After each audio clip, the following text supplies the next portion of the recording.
Sí, Sí, una sesión. no se sabe. No se sabe. Muy buenas tardes a todos y todas. Les doy la bienvenida a esta mesa panel Rusia y Ucrania, diálogo geopolítico sobre el conflicto.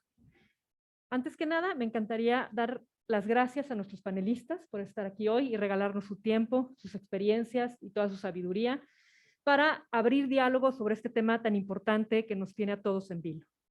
También quiero agradecer a la Universidad Panamericana por prestarnos el espacio y al Instituto de Humanidades por tener la iniciativa y apoyarnos siempre en estas ideas que se nos van ocurriendo, ¿no? Muchas gracias sobre todo a el maestro Eusebio, jefe de academia de la Academia de Filosofía Social y Política, que coordinó este evento y que reunió a todas estas personalidades de la mesa panel. Les explico un poquito la mecánica. Como pueden ver, son muchos panelistas, entonces no quiero tardarme mucho en esto. Vamos a tener la exposición de los panelistas una después de otra y al final se abrirá el diálogo entre los panelistas y con el público presente y en línea. Pueden, los que están en línea, ir levantando la mano para que vayan formándose y puedan expresar de viva voz. Les abriremos el micrófono en su momento, la pregunta que tengan para alguno de los panelistas o para la mesa completa. Y los que están aquí presentes, será levantando la mano y les haremos llegar el micrófono para que puedan hacer su pregunta. Iremos intercalando las preguntas entre los que están presenciales y los que están en línea. Muy bien, sin más preámbulo, vamos a pasar con el primer panelista. Y les voy a leer una breve reseña del doctor José Enrique Ávila. El doctor Ávila es profesor titular e investigador de tiempo completo en el Instituto de Humanidades de la Universidad Panamericana, donde imparte las materias de Historia de la Cultura y Hombre y Mundo Contemporáneo. Asesoró y dirigió tesis de maestría de educación en la Universidad del TEC Virtual durante 7 años. Lleva más de 30 años dedicado a la educación pública y privada como docente y directivo de distintas instituciones educativas. Trabajó en el área de educación en el Gobierno Municipal de Guadalajara y en el Gobierno del Estado de Jalisco por 10 años. Es investigador en educación e historia de México y España. Ha publicado más de 20 artículos sobre historia y educación en distintas revistas prestigiosas y ha sido evaluador y dictaminador de numerosos artículos de investigación. Es licenciado en Geografía e Historia por la Universidad de Navarra. Tiene una maestría en Educación por el TEC de Monterrey y es doctor en Artes y Humanidades por la Universidad de Navarra. También es miembro del Sistema Nacional de Investigadores de México con el nivel 1 y colabora con algunos grupos de investigación internacionales como en el Instituto de Cultura y Sociedad de la Universidad de Navarra. Enrique, te cedo el micrófono. Pues muchas gracias, Monse. Pues bienvenidos a todos los alumnos, alumnas que están aquí y que pues hemos venido, ¿no?, a aprender todos de lo que vamos a platicar, ¿verdad? Buenas tardes a todos los panelistas, a Niuska, Ligia, Eusebio, Arturo. Perdón, Arturo. Bueno, pues vamos a empezar. Nos han dado 15 minutos. Bueno, yo voy a intentar ajustarme al tiempo. Hablábamos, Aniuska y yo, que la verdad es que es muy poquito tiempo, pero somos muchos panelistas y lo importante es que también el público participe y nos exteriorice sus ideas y sus inquietudes. Mi parte, ¿verdad?, va a ser lo que yo voy a tratar va a ser sobre los raíces y paralelismos históricos del conflicto entre Rusia y Ucrania, la historia como justificación. Cuando estamos preparando este tema, pues yo siempre he dicho, entre todos los escenarios que podía haber, que a mí se me hacía, que a mi parecer, uno de los escenarios más probables era una guerra larga, ¿no? Pero hoy estamos con la noticia, ¿verdad?, esta mañana de que está habiendo algunas negociaciones que pudieran llevarse a buen término, entre comillas, todavía no se sabe, y que pueden cambiar la situación, ¿no? Aunque, claro, como hemos dicho, ¿no?, otras veces, negociar bajo pues, los bombardeos, bajo ese genocidio que está sucediendo en Ucrania, pues no es nada fácil, ¿no? Entonces vamos a ver qué es lo que sucede en los próximos días, ¿no?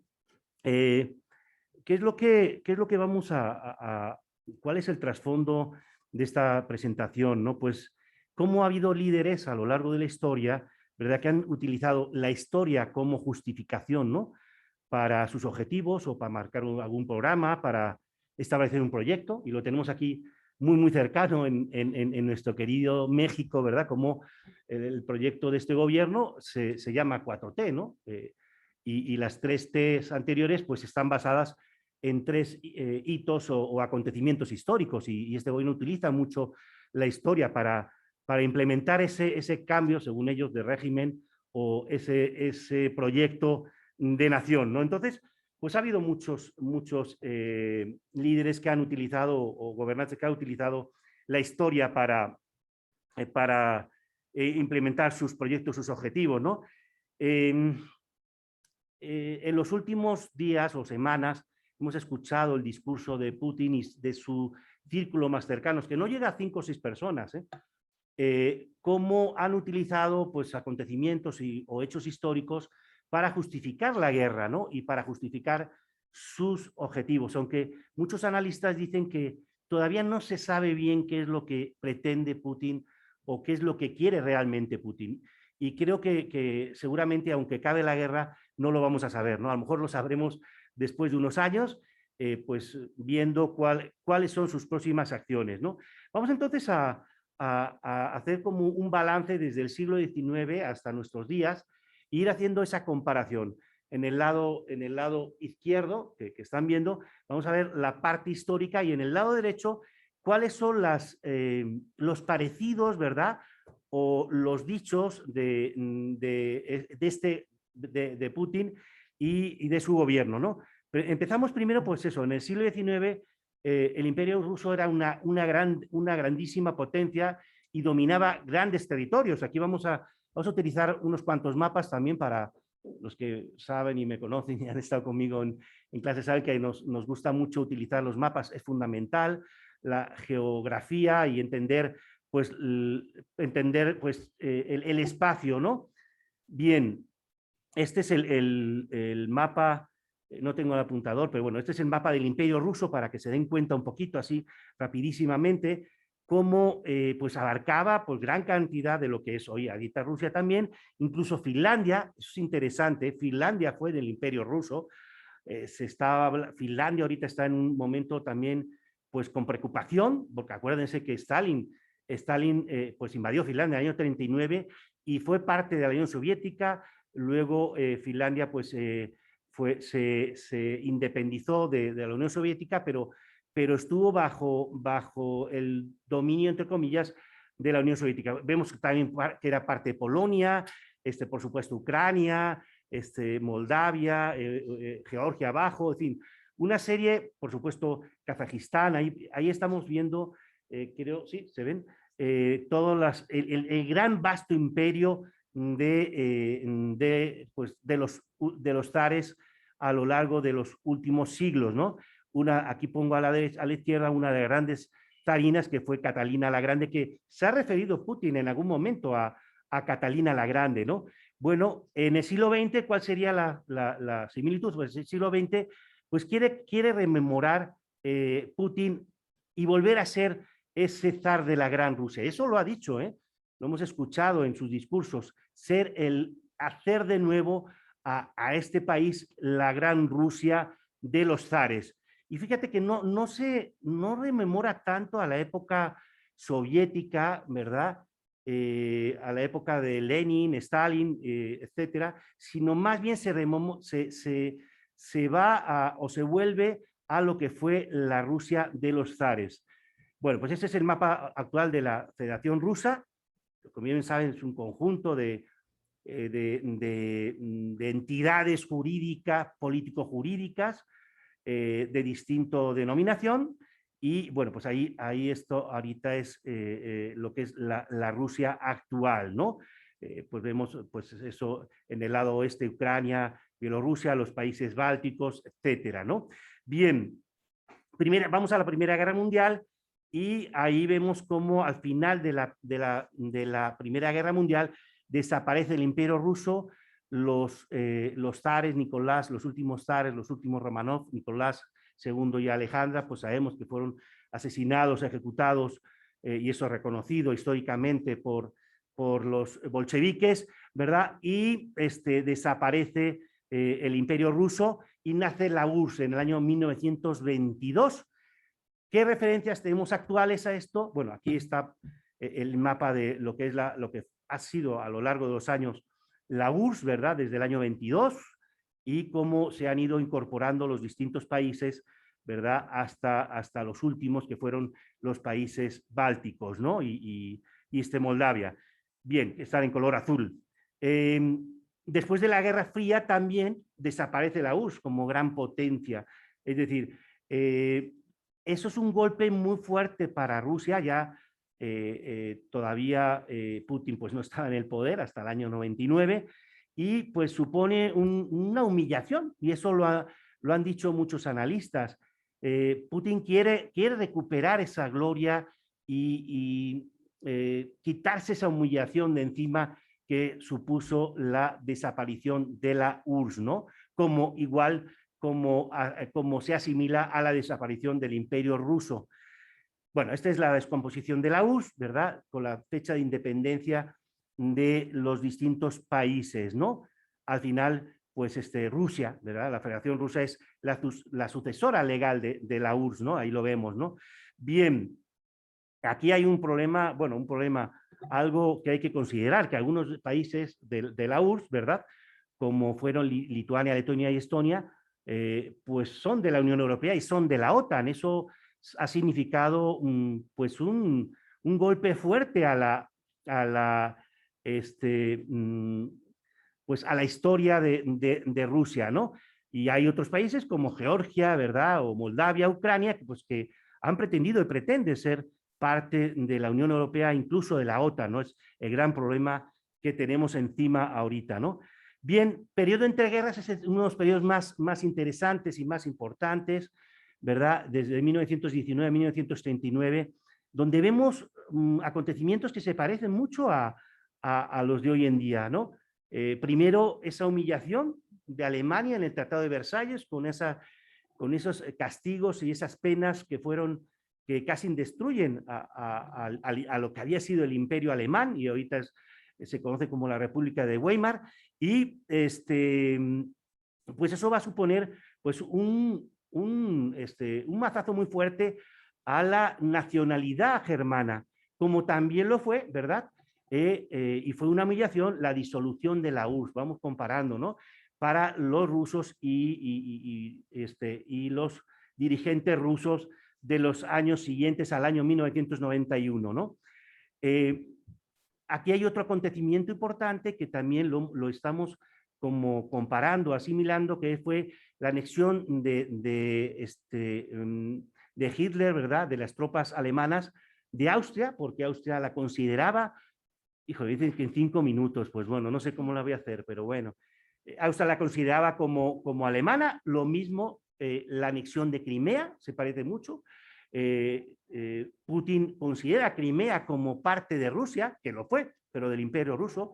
Vamos rápido. Entonces, aquí en el de arriba, pues ahí está la versión de Austria, abajo Crimea, ¿verdad? Bien, pues estratégicamente Crimea es muy importante, Sebastopol, el estrecho de Kerch, en fin. Seguimos. Invasión de los Sudetes, que era una parte, aquí lo vemos, del norte de Checoslovaquia, que pues se consideraba o era de habla germana. Lo mismo dice Putin que con la invasión de Donbass, pues que la considera como rusófila, como parte de Rusia. Entonces hay similitudes, ¿no? En lo que hace Hitler y lo que pretende Putin, ¿no? Bueno, aquí abajo está señalado con una flecha lo que es Donbass, la parte de Donbass, y las dos repúblicas que se quieren independizar, que son Lugansk y Donetsk. Bueno, la invasión de Checoslovaquia, seguidamente, el 39, que se compara con la invasión de Ucrania, ¿no? Seguimos rápido. Y luego la invasión de Polonia, y lo pongo entre paréntesis, invasión de Polonia y países bálticos, pues ahí está, pero entre paréntesis, con interrogación, pues esperemos que no, ¿verdad? Pero ahí lo pongo en signos de interrogación. Bueno, aquí vemos la invasión de Polonia y lo que son los países bálticos. Rapidísimamente, el nacionalismo germano se compara mucho, se parece mucho al nacionalismo ruso, que abarca Ucrania. Bien, pasamos, el nacionalismo es la exaltación de la lengua, de la historia, de la raza. Todo eso lo ha mencionado Putin en sus últimos discursos. Bien, y el pangermanismo, que es la unión de los pueblos germanos, y Putin sí ha hablado claramente del paneslavismo, que es la unión de los pueblos eslavos. Aquí está los pueblos germanos a la izquierda y a la derecha los pueblos eslavos, que Aniushka va a hacer una referencia al tema de la lengua, muy importante, ¿no? Bien, la Segunda Guerra Mundial, la referencia es en lo que conocemos como el Lebensraum, que es el espacio vital germano, que rememoraba al Sacro Imperio Romano Germánico, es decir, ese espacio que correspondía a toda Alemania. Lo mismo ha hablado Putin, ¿verdad? En su caso se llama Ruski Mir, ¿sí? Y se conoce como el espacio vital ruso-eslavo, ¿no? Que es lo que quiere en definitiva, ¿qué es lo que quiere Putin? Rememorar el imperio ruso de Pedro I el Grande y Catalina la Grande, ¿no? Bueno, pues aquí está lo que era el imperio ruso y, bueno, y los pueblos eslavos. La Gran Alemania, el Tercer Imperio, la Gran Rusia, los zares. Si van viendo, ¿no?, cómo se está comparando, ¿no?, los dos momentos. Bien, aquí está la Gran Alemania, el territorio ruso de la época zarista, y bueno, añadí lo que es Stefan Bandera, está hablando mucho estos días de la desnazificación, es decir, Stefan Bandera fue un nacionalista ruso, fue un nacionalista ucraniano, que quiso separarse de Rusia, es decir, lograr la total independencia de Rusia, pero pidió ayuda a los nazis, el gran error, ¿no? Pidió ayuda a Alemania y eso, pues, a eso se refiere Putin cuando habla de la desnazificación, de los banderitas, habla incluso, etcétera, ¿no? Bien, aquí está Stefan Bandera, Putin pide desnazificación de Ucrania. En la esvástica, que significa bienestar como símbolo, ahorita sabemos que la letra Z, que no existe en el abecedario cirílico que utiliza Rusia, pero lo están utilizando también, ¿verdad? Significa victoria para ellos como símbolo. En fin, aquí están híjole, parecen neonazis, de verdad, con la Z y el símbolo nazi, ¿no?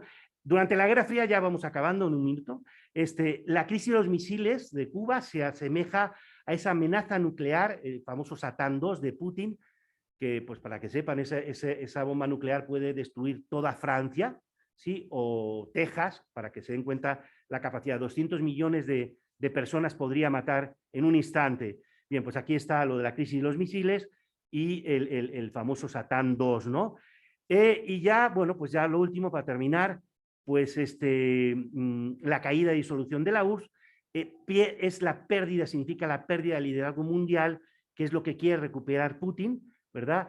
Y bueno, al desaparecer también el Pacto de Varsovia y expandirse la OTAN a partir del año 99, pues eso significa una amenaza para los países del este, y Putin lo que quiere realmente es tener Ucrania, que es lo que está diciendo ahorita en las últimas conversaciones, a tener una Ucrania totalmente bajo control, totalmente controlada, y que sea el colchón entre Rusia y pues los países europeos, es decir, devolver la gloria a la gran Rusia y que le tomen en cuenta, es decir, aquí estoy yo y van a ver lo que soy capaz de hacer. En definitiva, es lo que quiere Putin bajo nuestro punto de vista. Ay, pues disculpen, perdonen que haya ido tan rápido, pues aquí estamos bien limitados de tiempo. No me pasé, ¿verdad? Bien, perfecto, qué bueno. Pues muchas gracias a todos y cedo la palabra a Dios. Muchas gracias, Enrique. Ahorita, cuando tengamos la sesión de preguntas, seguro podrás ahondar un poco más. Continuamos con nuestra siguiente panelista, la doctoranda Aniushka Álvarez, y les daré un poquito de su semblanza. Ella es licenciada en Relaciones Internacionales por Vassar College en Estados Unidos y maestra en Relaciones Internacionales y Diplomacia por la Universidad de Georgetown. Diplomado en Gestión Internacional del Instituto de Estudios Bursátiles en Madrid, España, y en Antropología y Ética por la Universidad Panamericana. En la actualidad está realizando su doctorado en Relaciones Internacionales por la Universidad Autónoma de Madrid. Tiene más de 12 años de experiencia docente. Actualmente es profesora de Relaciones Internacionales y Geopolítica de la Academia de Negocios Internacionales en la Facultad de Ciencias Económicas y Empresariales de la Universidad Panamericana. Su experiencia laboral previa se desarrolló en instituciones como el Banco Mundial, donde dirigió proyectos de desarrollo humano en América Latina y el Caribe, y proyectos de nutrición y salud en el sur de Asia, así como en la Embajada de Estados Unidos en Madrid, donde se desempeñó como jefe de protocolo. Además, ha colaborado con think tanks como el Centro de Estudios Internacionales y Estratégicos, con sede en Washington, D.C., y el Instituto de Relaciones Europeo-Latinoamericanas de Madrid. Sus áreas de interés de investigación abarcan el populismo y su impacto sobre la política exterior, la geopolítica y la diplomacia internacional y la comunicación intercultural. Ha colaborado como analista política internacional en medios nacionales e internacionales como Zona 3, W Radio, Radio Metrópoli, Canal 7, Canal 44, TV Española, Agencia Pública y El País. Cuenta con doble nacionalidad, española-alemana, y ha vivido en Europa, Norteamérica y Asia. Habla con fluidez español, alemán, inglés, italiano y francés. Los dejo con la doctoranda Anushka. Muchas gracias, Montse, por tu amable presentación. Quiero también agradecer, por supuesto, Eusebio, por organizar esta mesa y agradecer al Instituto de Humanidades por esta invitación para estar aquí entre mis ilustres colegas. Parece que vamos a hablar todos con un ceceo, me parece. Porque... Bueno, qué interesante presentación y ojalá no repitamos la historia, es el comentario que queda, ¿no? Pero bueno. El objetivo de mi ojalá breve, también ponencia, será explicar algunos elementos que ayuden a entender el conflicto ucraniano desde el punto de vista de las relaciones internacionales y la geopolítica, que son mi ámbito de estudio. Y para ello propongo hacer fundamentalmente tres cosas, y vamos a ver, que es hablar sobre el por qué esto está sucediendo, por qué estamos viviendo este conflicto, cuáles son las implicaciones internacionales que tiene y para cerrar me gustaría también comentar algunas ideas sobre los posibles escenarios que se vislumbran ya para los próximos meses. Pero antes de empezar con la explicación más geopolítica, me gustaría hacer una afirmación que es básicamente el argumento que quiero sostener en toda esta presentación, y es que el conflicto que se está escenificando en Ucrania ha puesto en juego mucho más que el propio destino del país. Lo que parece una disputa territorial en un lugar relativamente alejado, creo que estamos como a 10.000 kilómetros de Ucrania aproximadamente, es en realidad una lucha frontal, un enfrentamiento entre dos grandes bloques ideológicos y dos formas de ver el mundo, radicalmente diferentes, que nos remite, como bien indicó Enrique ya, nuestra historia, y en especial a la Guerra Fría, con algunas variaciones, pero que tendrá una trascendencia enorme para el mundo que estamos viendo nacer.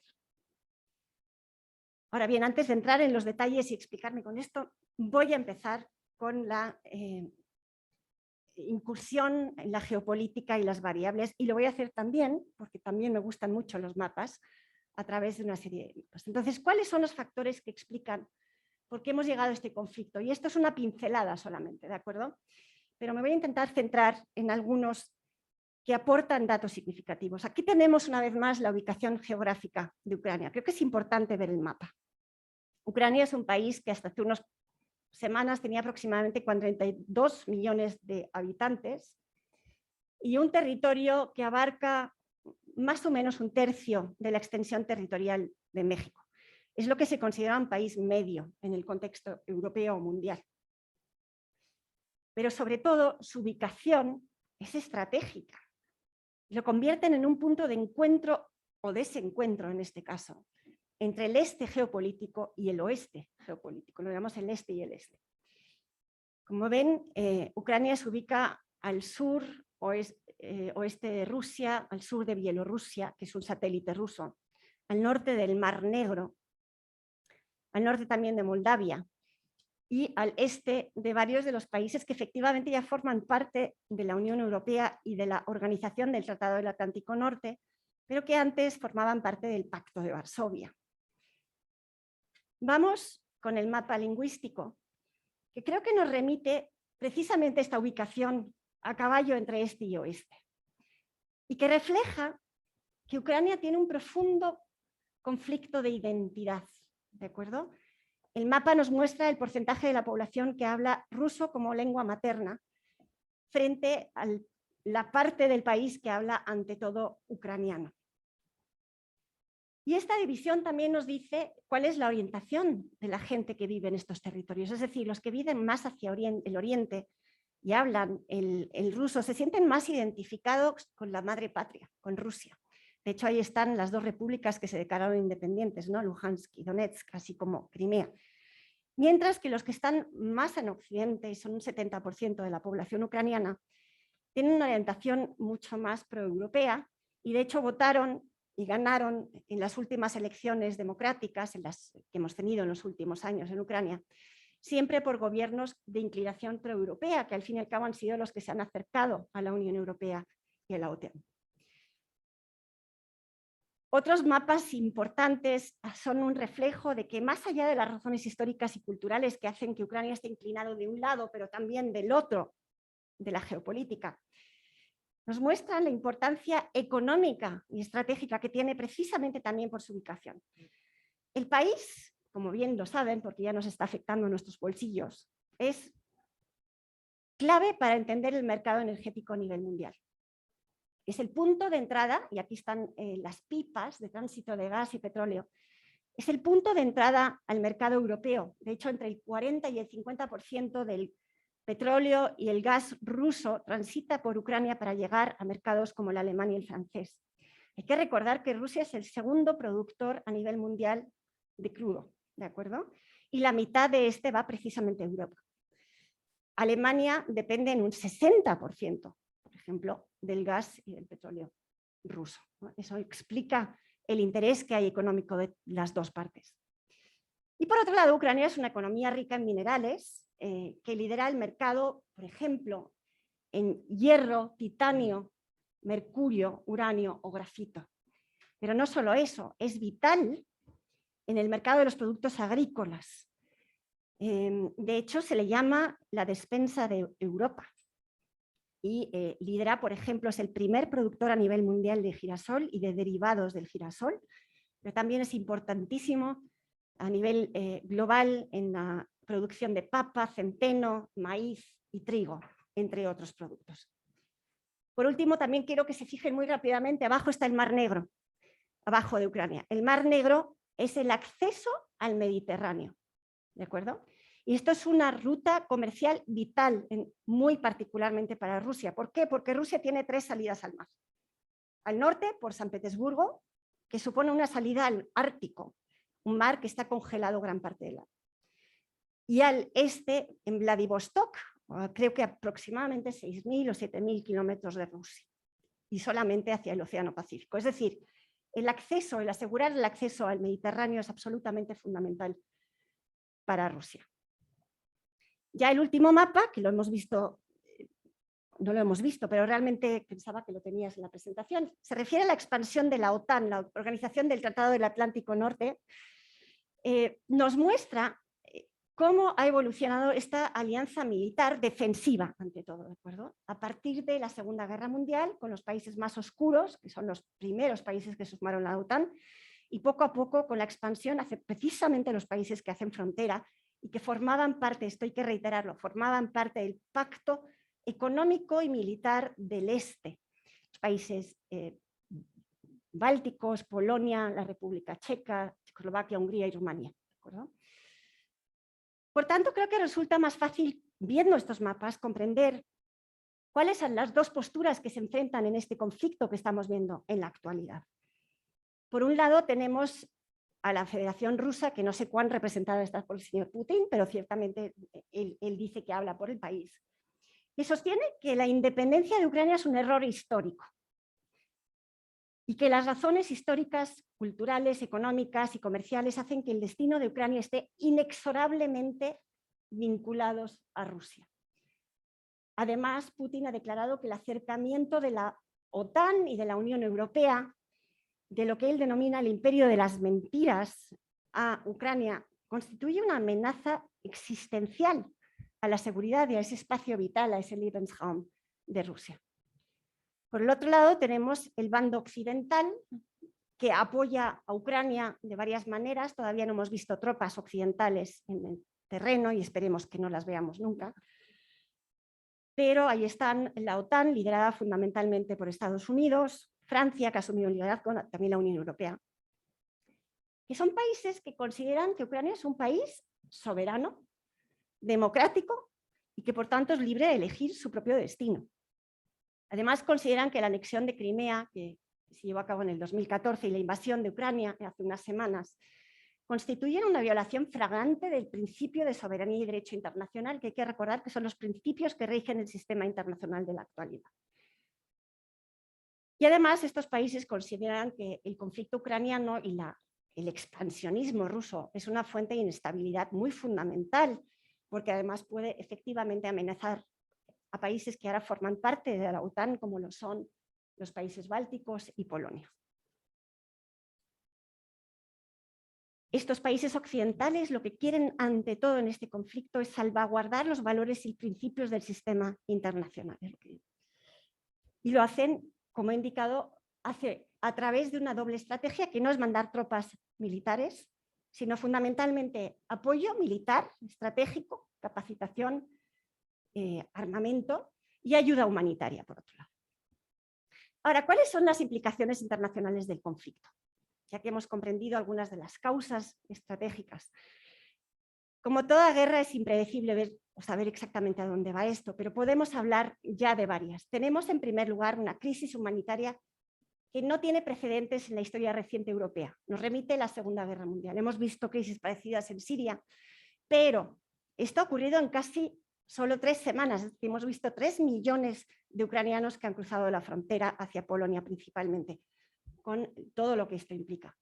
Las sanciones económicas que hemos visto que ha impuesto la comunidad internacional, Occidente, van a tener efectos profundísimos, por no decir devastadores, incluso para el propio Occidente, en el sistema financiero y económico global, y podemos hablar desde la volatilidad de los mercados bursátiles, el mercado energético, que ha hecho que se disparen los precios del crudo y el gas, el problema con el mercado agrícola. Hay países en Europa que se están quedando ya sin girasol y que se están quedando sin trigo, y esto afectaría especialmente a los países más pobres. Tenemos interrupciones en cadenas de suministro, y todo esto va a hacer además que se dispare la inflación y se ralentice el crecimiento económico, que hay que recordar que además está apenas intentando recuperarse después de 2 años de pandemia. No estamos en una situación económica boyante. Por otro lado, podemos hablar también del impacto sobre las políticas nacionales que va a tener este conflicto. ¿Por qué? Porque hay que posicionarse diplomáticamente, lo hemos visto claramente aquí en México. No es fácil mantener una neutralidad y eso lleva a una polarización dentro de los propios países. Hay algunas naciones, además, que han cambiado su política de defensa radicalmente a raíz de este conflicto. Hemos visto un cambio histórico en Alemania, que ha sido un país que había optado por la desmilitarización después de la Segunda Guerra Mundial y ahora ha decidido invertir una gran parte de su presupuesto en defensa. Suecia y Finlandia han decidido unirse a la OTAN, si pueden, o están hablando sobre ello cuando nunca lo han querido hacer. Y además, la acogida de los refugiados tiene grandes implicaciones políticas y tensiones sociales que van vinculadas a ello. Pero bueno, quiero acabar esta parte con precisamente la idea o el argumento con el que había iniciado, que es que nos estamos enfrentando realmente y más que nada a un conflicto que está poniendo en juego las reglas del sistema internacional. Por un lado tenemos el orden liberal internacional, que es el que ha prevalecido por lo menos desde el final de la Guerra Fría, y que supone la defensa por parte de Occidente fundamentalmente de valores como la democracia, la defensa de los derechos humanos, el derecho internacional, la colaboración en la agenda global medioambiental, por ejemplo, a través de instituciones como la ONU, y por tanto además la globalización sin barreras. Y por el otro lado tenemos el ascenso posible, la amenaza de una vuelta a una Guerra Fría, con el autoritarismo, la militarización y la lógica de la seguridad, así como la lógica también de la competencia de las grandes potencias que hemos visto precisamente durante la Guerra Fría en riesgo. Esto supondría además una obstaculización de los procesos de globalización y una mayor conflictividad a nivel internacional. Voy a cerrar con los escenarios de la guerra. Se barajan a nivel internacional fundamentalmente 3. El conflicto corto, que supondría un alto al fuego al menos de aquí a mayo. El conflicto largo y la escalada bélica. Conflicto corto pasaría o bien por una victoria rápida rusa con el control de Kiev o una neutralidad, un acuerdo con una posible ocupación rusa de Ucrania, un cambio de gobierno, quizás una instalación de un sistema satelital de Rusia al modo de Bielorrusia. Este es el escenario más deseable, no que Ucrania acabe ocupada, pero sí que sea un conflicto corto.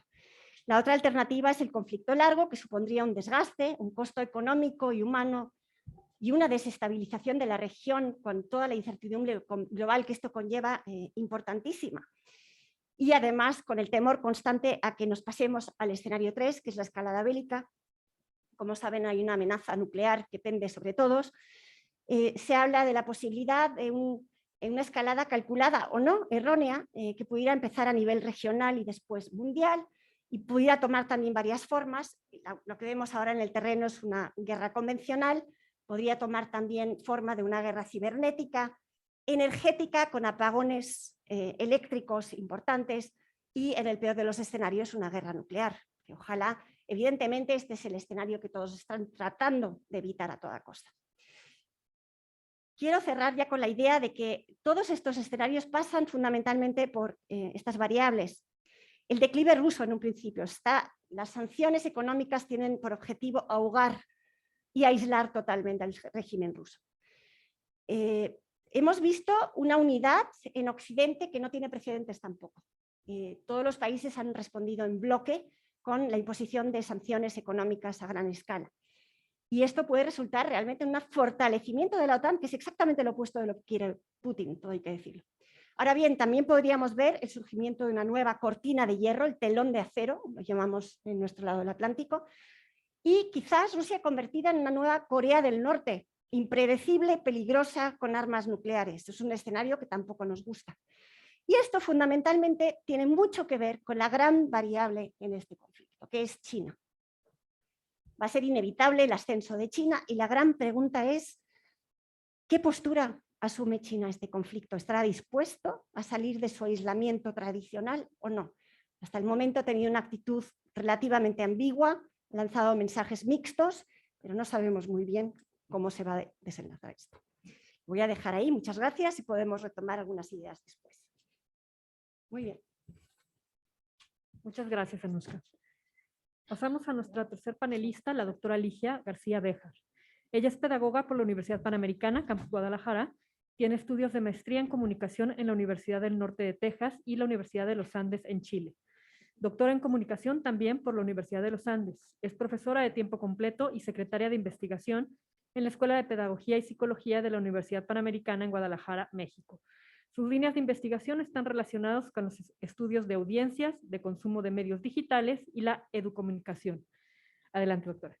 Gracias. Bueno, me sumo al agradecimiento que ya hicieron Enrique y Anushka al Instituto de Humanidades y a la Universidad Panamericana, ¿no? Y a través de Eusebio, que amablemente nos invitó.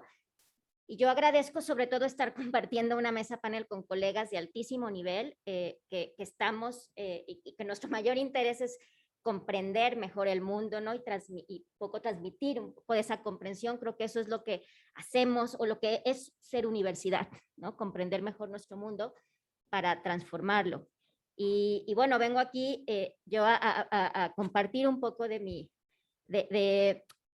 pasión, que es el análisis de los medios de comunicación, y que en donde creo que se combate también la guerra.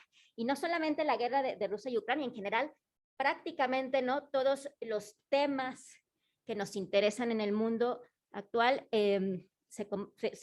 se alimentan de los medios de comunicación, y nosotros también formamos parte, ¿no? de ese juego. Y bueno, primero me gustaría iniciar esta conversación con una línea argumental muy clara, y es que los conflictos, y desde luego no es la excepción, siempre son mucho más complejos que lo que los medios de comunicación reflejan. Siempre son mucho más profundos, y por tanto los medios siempre o exageran ciertos aspectos o minimizan ciertos aspectos. Y de eso siempre tenemos que estar conscientes, porque además los medios de comunicación no son neutrales. Ningún medio de comunicación es neutral. La objetividad es una ilusión completa, ¿no? Y si pensamos que no hay intereses detrás de los medios de comunicación, creo que somos un poco ilusos. esto no es necesariamente algo negativo, pero sí tenemos que ser muy conscientes de eso. Y de hecho, nosotros somos los que tenemos como audiencia la mayor responsabilidad de los medios que consumimos, y en ese sentido, en este aspecto, el sentido común, el criterio, el pensamiento crítico es pues el arma más importante, ¿no? Además de otras cosas que mencionaré al final. Algunas de las ideas muy breves sobre las que conduciré esto que me parece que son como los puntos estructurales que tienen que ver con el tratamiento de los medios del conflicto. Primero, que es una palabra que yo me inventé, no existe, ¿no? La tiktokificación de una guerra, es decir, una guerra en streaming, en vivo, y esto tiene consecuencias para nosotros como audiencias, pero también para la trivialización que se puede, digamos, generar de un conflicto de hondo calado, ¿no? Como ya lo transmitían Anushka y Enrique.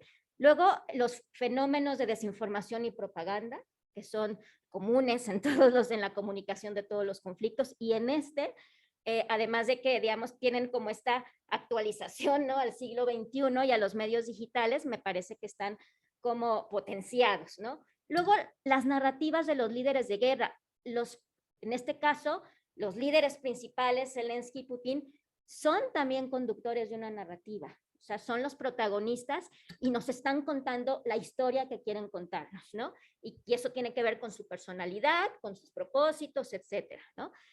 Luego, los usos estratégicos de la censura en las plataformas digitales, esto lo comentaré. No me tengo aquí, una guerra en streaming en 60 segundos, es decir, estamos consumiendo la guerra, no viendo una foto de guerra y una receta de cocina, eso me parece a mí, luego una receta de cocina, eso me parece una locura, ¿no? Pero es algo que está pasando. La sobreinformación que puede llevarnos a la habituación y sobre todo a la deshumanización y la insensibilidad ante, digamos, la total testificación de una crisis humanitaria profunda, ¿no? Luego, la cultura de la cancelación rusa no la quiero dejar de largo porque hay que tratar, ¿no?, de identificar bien que una cosa es Putin y otra cosa es la cultura rusa, ¿no? Y luego la respuesta que nosotros como audiencia deberíamos tener, no sé si deberíamos, pero que yo propondré, ¿no?, ante esta economía de la atención y de tanto impacto audiovisual, ¿no? Luego, bueno, la primera reflexión es el peligro justamente de convertir la guerra en un espectáculo, ¿no? El sobreconsumo y esta estimulación continua de imágenes y de presencia de influencers en la guerra, ¿no? Y digamos, esta mezcla, ¿no?, de distintos outlets de comunicación hechos por periodistas y por no periodistas y por nosotros mismos, incluso los mismos militares haciendo, ¿no?, transmisiones en vivo. Es decir, hay que ser muy cuidadosos, que una guerra no es un espectáculo, una guerra es una guerra. Y nosotros que estamos del otro lado de la pantalla y que somos parte de ese sharing de información y tal, también nos podemos convertir en compartidores de un espectáculo, no de una guerra. Entonces hay que ser cautelosos con eso, hay que ser conscientes de que esto es un conflicto importante, no es cualquier video de TikTok, no es cualquier, o sea, no es cualquier cosa, ¿sí? Hay que ser muy cuidadosos con eso. Luego las narrativas, ¿no?, que los medios nos presentan y que creo que de alguna manera prácticamente, ¿no?, comparten estos dos bandos de los que hablaban claramente Anushka y Enrique, ¿no? Por un lado el bando occidental y el bando ruso. Y eso mismo están haciendo los medios, ¿no? Desde luego, en principio,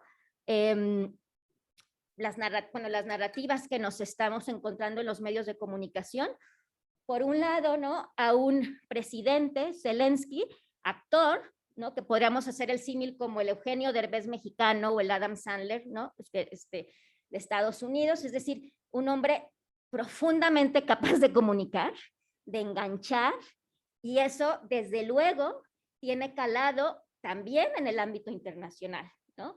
Creo que también la personalidad no tan apabullante que lo llevó a ganar con el 70%, ¿no?, del porcentaje, ¿no?, de ucranianos que votaron por él sin tener una experiencia, de alguna manera lo fue acercando a Occidente también, ¿no? Una persona afín a Occidente y además que también esa capacidad que tiene para comunicar la está aplicando ahorita en guerra, es decir, prácticamente en vivo él está comunicando continuamente, transmitiendo una imagen suya, ¿no? y del mismo pueblo ucraniano, y eso desde luego es un mensaje muy profundo y muy importante que nos puede llegar a nosotros, ¿no? También a tomar ciertas posturas, ¿no? Me parece a mí, por ejemplo, muy precipitado, ¿no? Que a una semana de comenzar la guerra, lo puedo entender, pero me parece muy precipitado considerarlo un héroe nacional. Entiendo muchas cosas, ¿no? Que tienen que ver con eso, y desde luego es un país, es el presidente de un país invadido, pero hay que ser muy cuidadosos de dónde posicionamos a los líderes, sobre todo en este mundo de la inmediatez, ¿no? Hay que ser más pausados, ¿no? Para este tipo de cuestiones, ¿no? Entonces, desde luego, ¿no? Este es el actor, de hecho, muchos de ustedes sabrán que tenía una serie en donde era un maestro que se hacía presidente, ¿no? Y luego el rey de la propaganda, ¿no? Es decir, Rusia, el poder que ha tenido Putin de generar un contrato social desde que empezó a ser presidente, en donde prácticamente, ¿no? Cooptó, bueno, de regresar un poco a los rusos, ¿no? A una, pues a mucho más capacidad económica, a crecer la clase media, y en el camino se cedieron algunos derechos, entre ellos el derecho a la comunicación libre.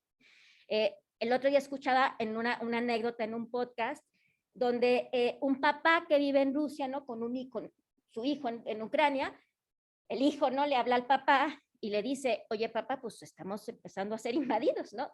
Yo estoy simplificando mucho la anécdota, ¿no? Y el papá le dijo, claro que no están siendo invadidos, solamente se están atacando algunos objetivos específicos militares, o sea, al contrario, los estamos ayudando a desnazificarse.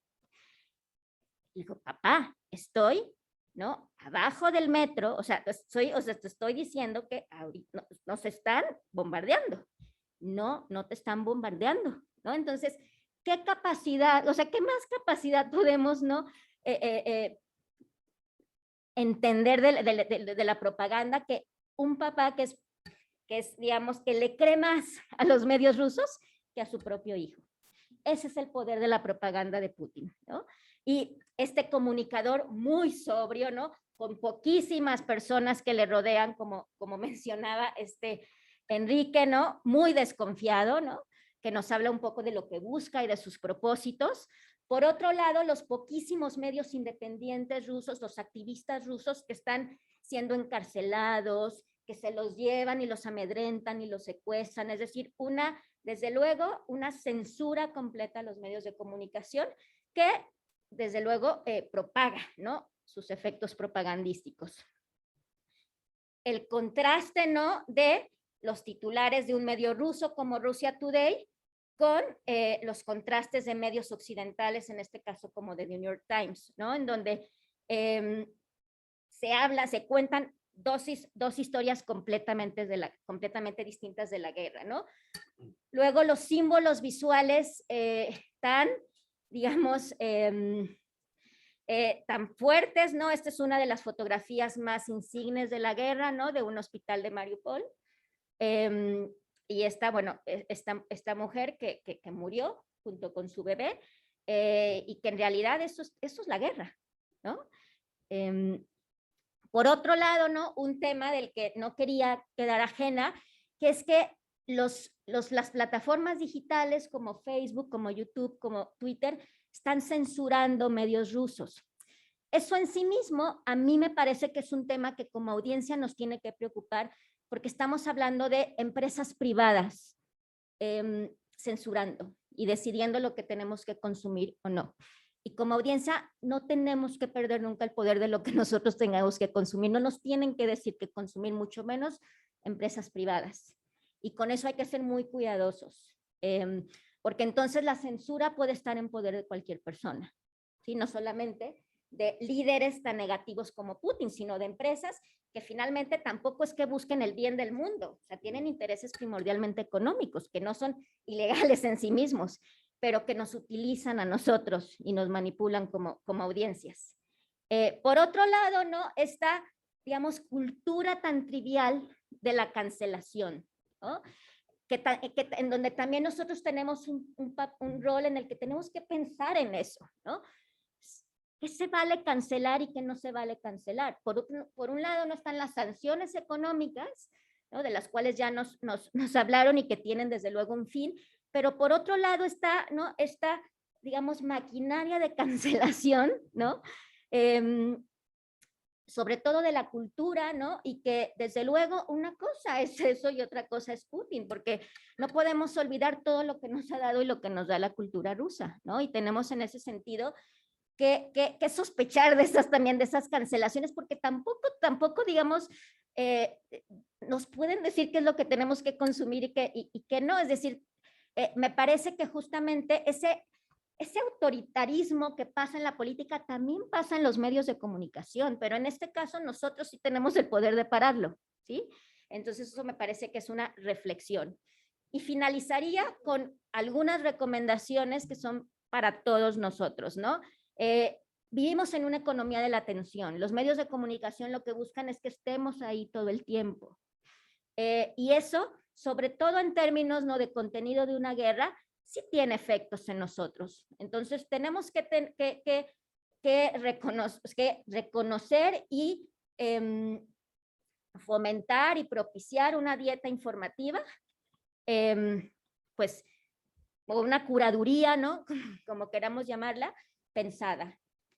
Y también, digamos, no abusar de ella. No tenemos que consumirlo todo y no tenemos que consumir todo el tiempo, ¿no? Tenemos que parar un poco, ¿no? El estar digamos, en estar viendo y viendo, porque eso también tiene efectos en nuestra salud mental. Vivimos en un mundo de tanta incertidumbre y un conflicto, aunque esté a 10,000 kilómetros, nos puede causar más incertidumbre. Tenemos que ser muy cuidadosos de eso. Y en ese sentido, ¿no? Yo terminaría, ¿no?, brevemente solo haciendo una reflexión, ¿no? Que tenemos también que reconocer que nosotros también somos causantes de esta guerra que se combate en los medios de comunicación, porque finalmente, ¿no?, todo el efecto que tiene esta propaganda y transmisión de noticias falsas nos conduce, digamos, a una espiral, ¿no?, sin camino, que nos lleva a no entender las cosas, nos lleva solamente a escaparnos de una realidad y a trivializarla. Y luego, finalmente, yo quería terminar con que tenemos que tener un sano hábito del escepticismo de toda la información que consumimos.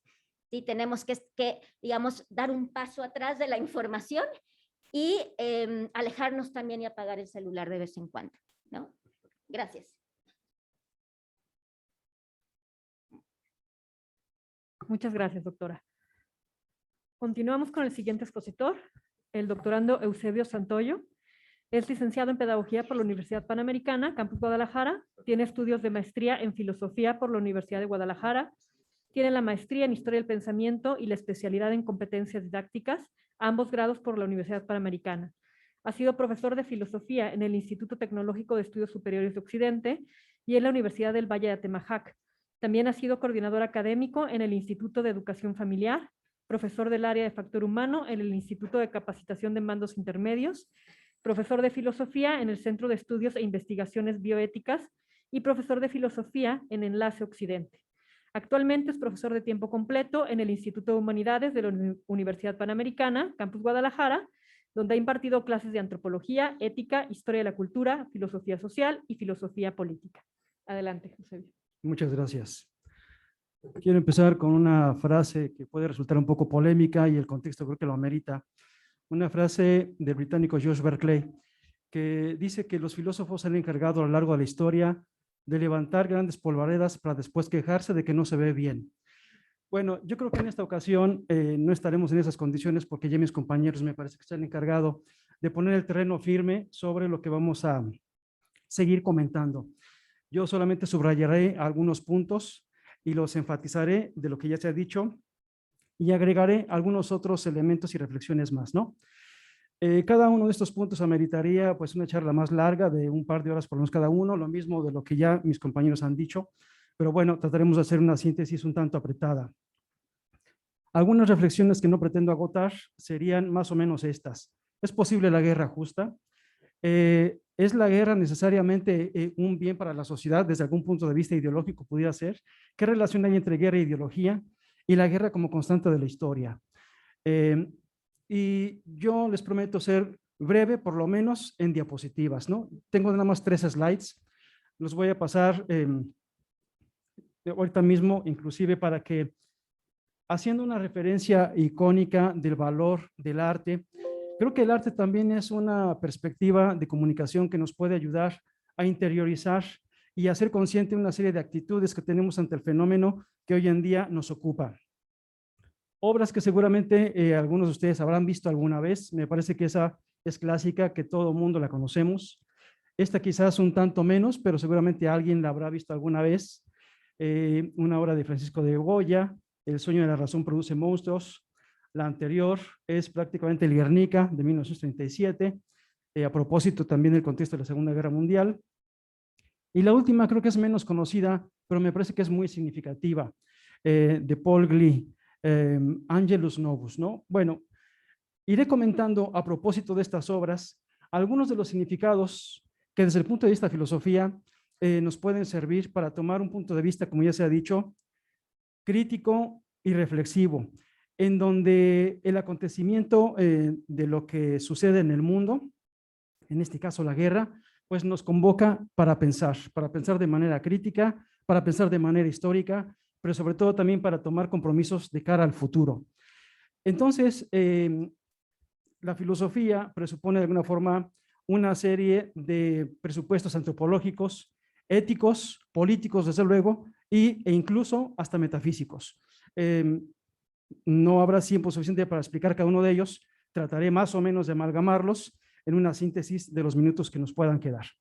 Bueno, en esta obra del Guernica de Picasso, me parece que el artista logra muy bien, si lo apreciamos, este cuadro, acerca de los horrores, del dramatismo, de la desesperación, que de alguna forma trae como consecuencia toda guerra, cualquiera que ésta sea. La primera pregunta entonces, ¿es posible que haya una guerra justa? Y yo preguntaría, ¿dónde puede caber la justicia cuando quien sobreviva a la guerra lo único que ve es dolor, calamidad, frustración, tristeza, muerte, desamparo, etcétera, etcétera? Y la larga lista de adjetivos podría ampliarse mucho. Sin embargo, no podemos negar que hay pensadores profundos que se han encargado de tratar de buscar razones o argumentos que puede haber detrás de una guerra justa. Algunos clásicos, como por ejemplo San Agustín o Tomás de Aquino, mencionarían que la guerra justa puede justificarse en términos, por ejemplo, de la venganza de las injurias sufridas. Otro, por ejemplo, podría ser el castigo a aquellos que han hecho una serie de injusticias a terceros. Y el tercero, reparar los daños que otros han hecho de cara a los elementos negativos que se han producido de vistas a un pueblo. A mí me parece que aquí se ofrecen, por lo menos, no pretendemos agotar el tema de la discusión acerca de la guerra justa, pero hay razones suficientes para pensar, y yo diría, y sería como el punto de vista particular, que de entrada ninguna guerra es justa, pero hay razones que de alguna forma reclaman a la justicia que pueden hacer razonable la actitud de un pueblo de cara, pues en este caso, un pueblo invasor, por ejemplo, ¿no? Como la legítima defensa, lo cual no significa que la guerra en su conjunto sea justa propiamente hablando, me parece, ¿no? Bueno, entonces aquí una primera idea que va en esta línea. En este sentido podríamos decir, la guerra me parece que lo que traduce, manifiesta y expresa es lo absurdo y lo irracional de nuestra vida, cuando de alguna forma llegamos a esos niveles de violencia en donde la frustración y en donde la impotencia serían algunas de los sentimientos predominantes en quienes sobrevivan a una de ellas, ¿no? En este caso, quiero hacer referencia a algunas referencias que no pretenden agotar el tema, son algunas que tienen al alcance y creo que son materiales recomendables. Uno de ellos es El corazón del hombre, de Erich Fromm. Erich Fromm tiene varios libros, pero dos de ellos, El arte de amar, que habla acerca de lo más noble y elevado de la vida humana, y este otro que es como el otro lado de la cara del ser humano, de los presupuestos antropológicos, como es este signo de violencia este sentido de lo más oscuro que hay en el corazón humano. Bueno, el corazón humano, haré algunas lecturas de 2 o 3 pasajes muy rápidamente en algún momento. El príncipe de Maquiavelo, no haré referencia a ningún elemento de lo que Maquiavelo diga. Esta edición tiene algunos pensamientos de Maquiavelo que me parece que pueden resultarnos sugerentes y reflexivos para lo que estamos comentando acerca de la guerra. Otro de ellos es la ideología alemana de Carlos Marx, que hace referencia a lo que ya Anushka comentaba hace un momento. Daré lectura brevemente un breve fragmento que tiene que ver con una primera de las tesis de la historia, como ciencia que tiene que ver con relación a las condiciones materiales de la reproducción de la vida, ¿no? Pero sobre todo, la ideología alemana hace referencia a una fuerte crítica del pensamiento hegeliano, al idealismo alemán, pues imperante más o menos en su época. Otro autor que creo que vale la pena y que nos hace pensar en cuál es el escenario de futuro inmediato y todavía más remoto sería La paz perpetua de Kant, en donde hay algunas reflexiones interesantes. ¿Qué condiciones se requerirían precisamente para tratar de garantizar la paz en el futuro? Cosa que da la impresión de que el escenario actual que tenemos pues no apunta en esa dirección. Otro texto que también en este caso es de Kant, acerca de algunas reflexiones acerca de filosofía de la historia de Kant también. Alguna reflexión de aquí también tomará un breve fragmento que nos ayudará a algún comentario en la medida que nos dé tiempo. Y para concluir, pues solamente un breve pasaje de la Veritatis Splendor, que tiene que ver como una especie de conclusión y reflexión crítica de cara justamente a la situación pues, bélica que hoy en día tenemos, ¿no? Bueno, la palabra guerra tiene por lo menos 2 referencias idiomáticas, ¿no? Del griego polemos, de ahí la palabra polémico o polémica, y la palabra velum, que significa que tiene que ver con belicoso, ¿no? Aquello que hace referencia a esta oposición y confrontación de la vida en situaciones, etcétera, etcétera. Entonces, esas 2 referencias son de alguna forma el anclaje lingüístico que hay detrás del concepto, por lo menos. Desde un punto de vista metafísico, podríamos decir que la guerra ha tenido pues algunos representantes interesantes, como Heráclito o Empédocles, por ejemplo, que veían, Heráclito, por ejemplo, decía que la guerra era la madre y la reina de todo cuanto existe, o amor y odio de alguna forma están en guerra continua y dan posibilidad a la generación de la realidad. Ahí tenemos un presupuesto metafísico respecto de la guerra. O inclusive en nuestra cultura mexica, pues todos sabemos que Huitzilopochtli, el dios de la guerra, a quien se ofrecían sacrificios humanos, por ejemplo, ¿no? Con motivo de seguir generando la vida, etcétera, etcétera. De tal manera que, bueno, a lo largo de la historia ha habido múltiples interpretaciones de cómo entender este espíritu belicoso de la realidad humana como tal, ¿no?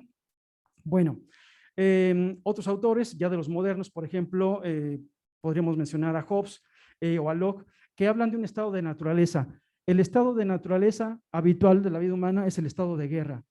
Y dado que el estado de naturaleza es estado de guerra, tenemos que procurar cómo podemos aprender para el ejercicio de la paz. Entonces, la paz reclama necesariamente mucho de nuestra inteligencia, precisamente para hacer posible y contrarrestar ese estado de naturaleza del que hablan los modernos. Hay una idea muy interesante que establece un filósofo italiano que se llama Nicola Bagnano, y Nicola Bagnano, haciendo referencia a las diversas posturas filosóficas respecto de la guerra, nos menciona que en términos generales la mayoría de los filósofos tratan de tener una actitud de persuadir y de evitar la guerra. Sin embargo, dice que hay excepciones a lo largo de la historia y de que hay filósofos que hacen de la guerra, pues precisamente un núcleo central del desarrollo de la historia. Tal es el caso, por ejemplo, de Hegel. Y a propósito de Hegel, por ejemplo, dice lo siguiente, ¿no? Aquí viene la idea. Dice Hegel, y vendría a propósito de la segunda representación pictórica del arte, en donde dice que el sueño y la razón produce monstruos. Dice Nicola Bagnano, las afirmaciones respecto de Hegel de que la guerra es el motor de la historia, porque la guerra es el instrumento mediante el cual el espíritu absoluto, a manera como de un juicio divino, establece quién sería la nación que tendría que establecer por derecho el poder y la hegemonía sobre otros pueblos, ¿no? Sea del pueblo francés como imperio, o sea del pueblo ruso como imperio, o del imperio alemán como sea, cualquiera que este sea, ¿no? Bueno, dado que Hegel ve en la guerra un recurso natural de cómo el espíritu se concretiza en la historia, dirigiendo también la dinámica de los pueblos y sus interacciones, dice Nicola Bagnano, esas afirmaciones de Hegel equivalen a la justificación de cualquier guerra victoriosa, que justo como tal volvería a entrar en el plano providencial de la razón, que constituye, por lo tanto, una monstruosidad filosófica, que sin embargo no ha dejado de tener sostenedores y discípulos, tanto dentro como fuera del círculo de la filosofía hegeliana. Bueno, este dibujo, este grabado de Goya, expresa mucho de este aspecto que quiero enfatizar respecto de una actitud profundamente crítica, de una doble forma de interpretar la razón. Y me voy a referir a la escuela de Frankfurt en concreto, de donde, o a la que pertenece también, por ejemplo, Erich Fromm, y a la que pertenece, por ejemplo, Walter Benjamin, entre otros, ¿no? O Max Horkheimer, por ejemplo, o Adorno. Bueno, en este punto podemos decir, la crítica de la razón instrumental se había construido, por así decir, un mito en la modernidad, que era el mito del progreso, como pensando que la humanidad siempre iba a más y a mejor. Bueno, la modernidad tenía más o menos ese presupuesto.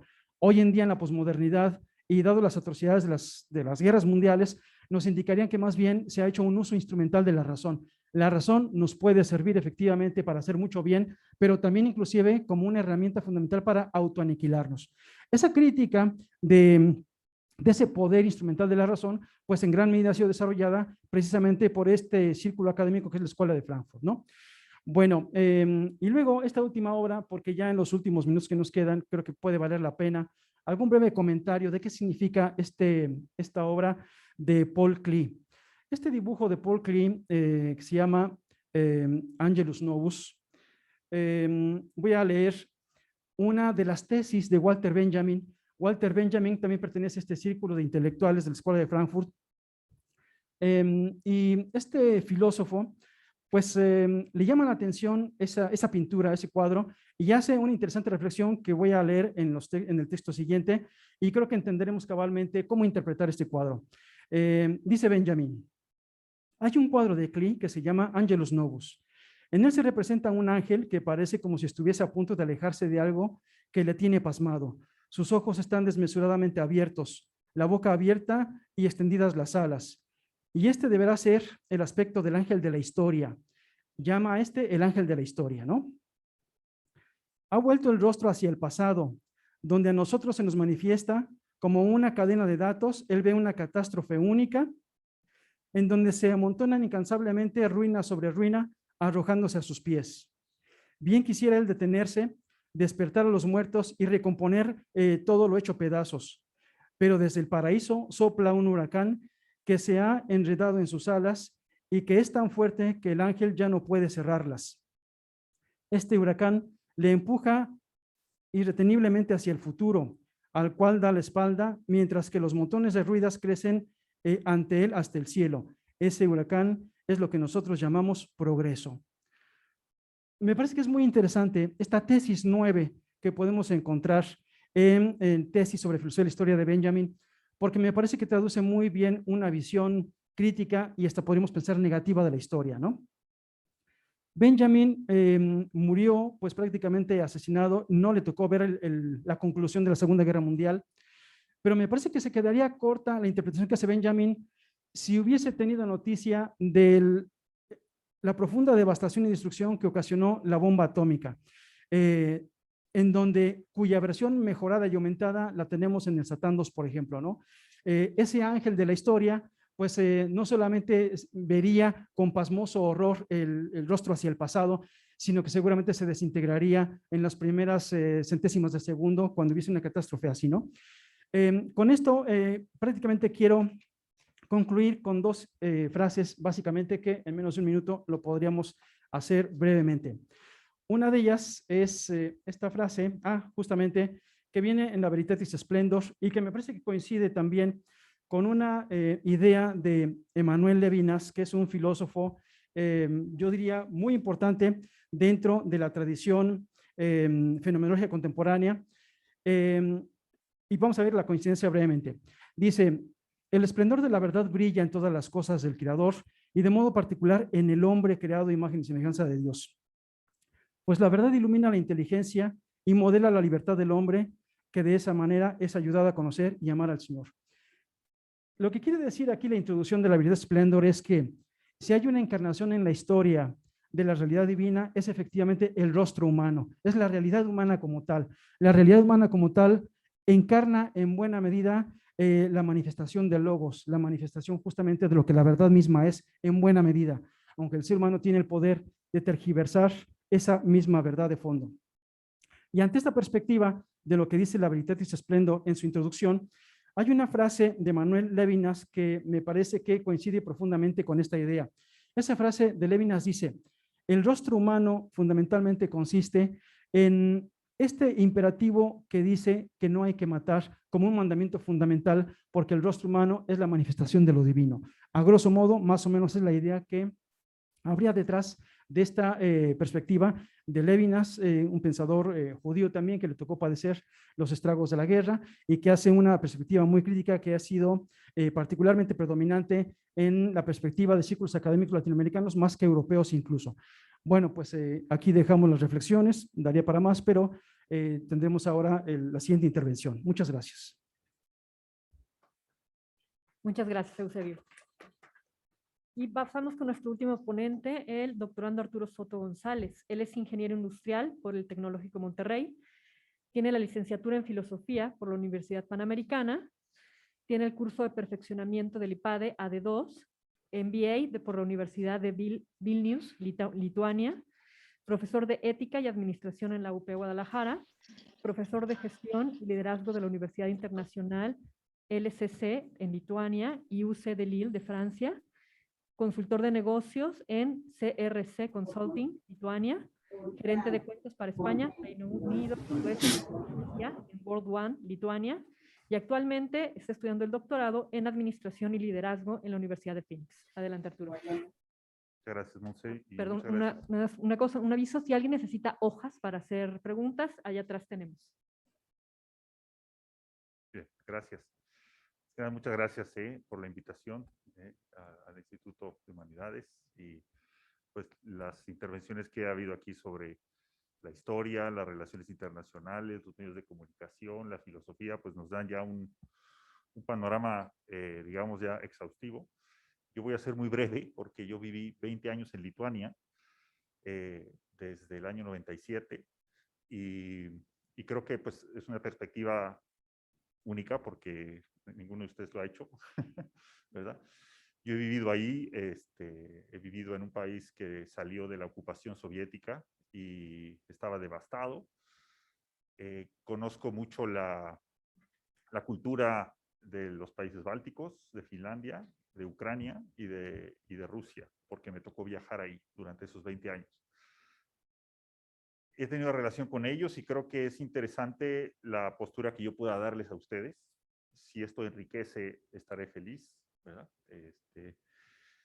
Que digo, es difícil que lo enriquezca con todo lo que han dicho mis compañeros, pero es un punto de vista más existencial, ¿no? Es mi experiencia, que también lógicamente puede ser limitada. ¿Qué es lo que yo vi en esos 20 años? Yo llegué a una ex Unión Soviética devastada, una ex Unión Soviética pues en la que había no pobreza, había miseria.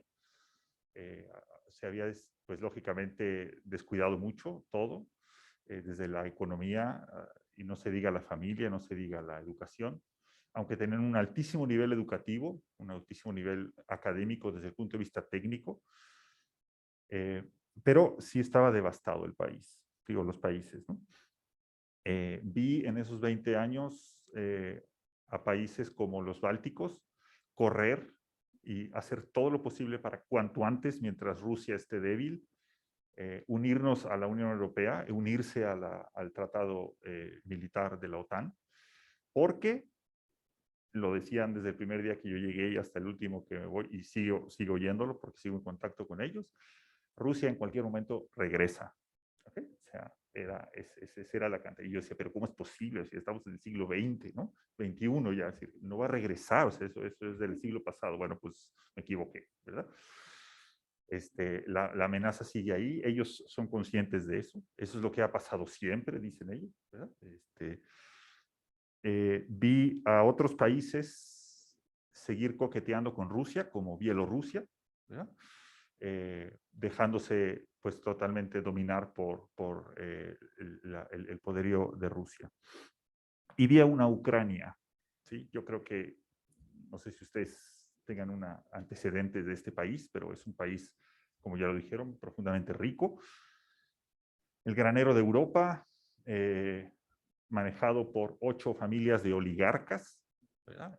Durante esos 30 últimos años, si realmente ha sido así. El tejido social estaba realmente desgastado. Yo aquí no quiero hablar de las causas, más bien estoy hablando de los efectos, porque alguien podría ver ahí el interés de Rusia de que Ucrania no fuera fuerte, ¿verdad? Cosa que es bastante posible. Pero Ucrania era un país, con una corrupción altísima, movido por 8 familias. Tan débil estaba el país que, pues, en la primera oportunidad, los rusos les anexaron, les quitaron Crimea y mantuvieron durante estos 8 años sin ninguna dificultad a unos rebeldes en la zona de Luhansk y Donetsk, ¿verdad?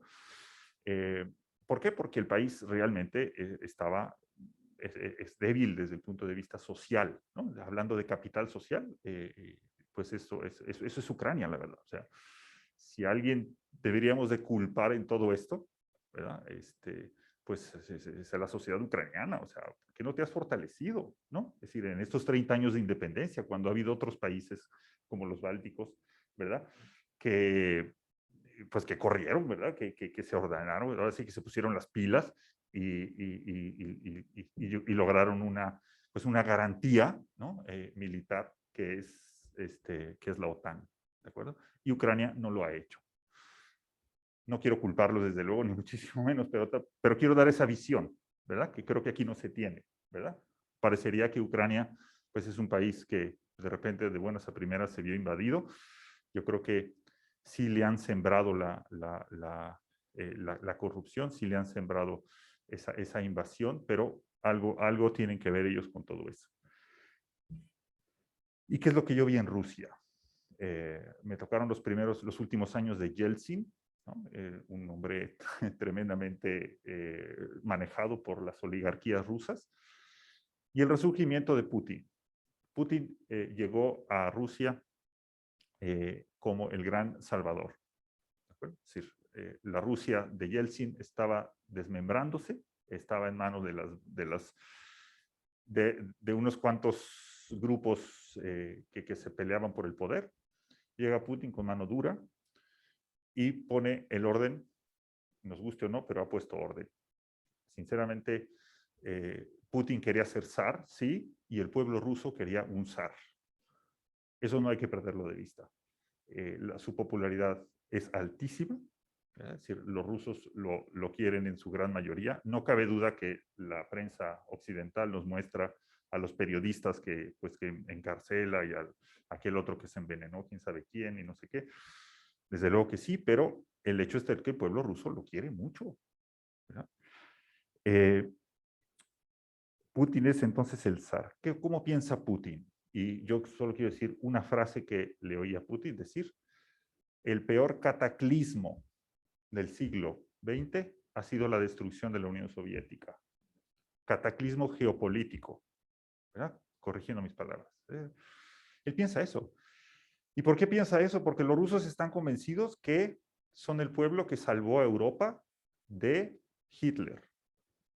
O sea, la Unión Soviética, con el precio que queramos, detuvo a Hitler, lo echó para atrás, liberó a los países bálticos, liberó a Ucrania, liberó a Polonia del poder de Hitler. Y eso es lo que tienen en la cabeza los rusos, desde Putin hasta el último ruso que lo sigue, ¿de acuerdo? Entonces, ¿cómo ven ellos a Ucrania? ¿Cómo ven ellos a los países bálticos? ¿Verdad? Es decir, los rusos consideran que son unos malagradecidos. Oye, yo te liberé de Stalin, de Hitler.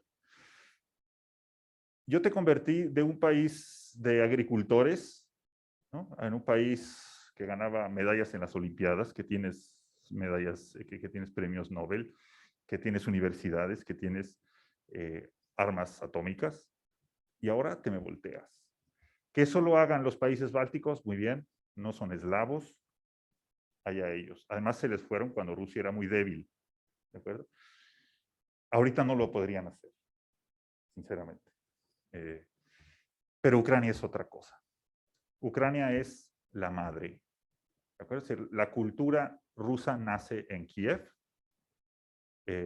y está muy unido. Y nos guste o no nos guste, los rusos es un pueblo que por su mentalidad está centrado en el pasado. O sea, viven de la historia. Como AMLO, si quiere. No nos gusta, pero así es. ¿De acuerdo? O sea, ellos viven de la historia. Entonces, otro punto nada más ya para terminar con esta experiencia que tengo.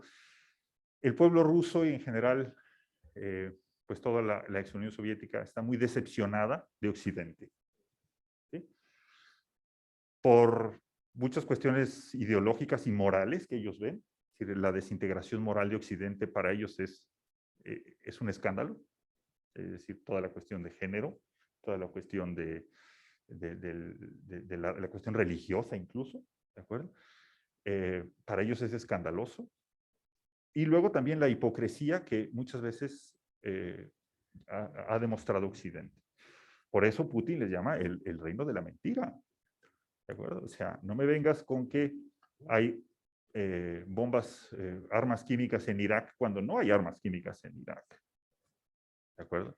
No me vengas con que te mantienes neutral cuando bombardeas Sarajevo de esa manera tan despiadada en el año 95. Ese bombardeo de Sarajevo en el año 95 por parte de la OTAN a un pueblo eslavo, como son los serbios, fue un parteaguas en la consideración, en la visión que tienen los rusos de la OTAN y de los norteamericanos. Si muchos rusos estaban deseosos de, ante la caída de la Unión Soviética,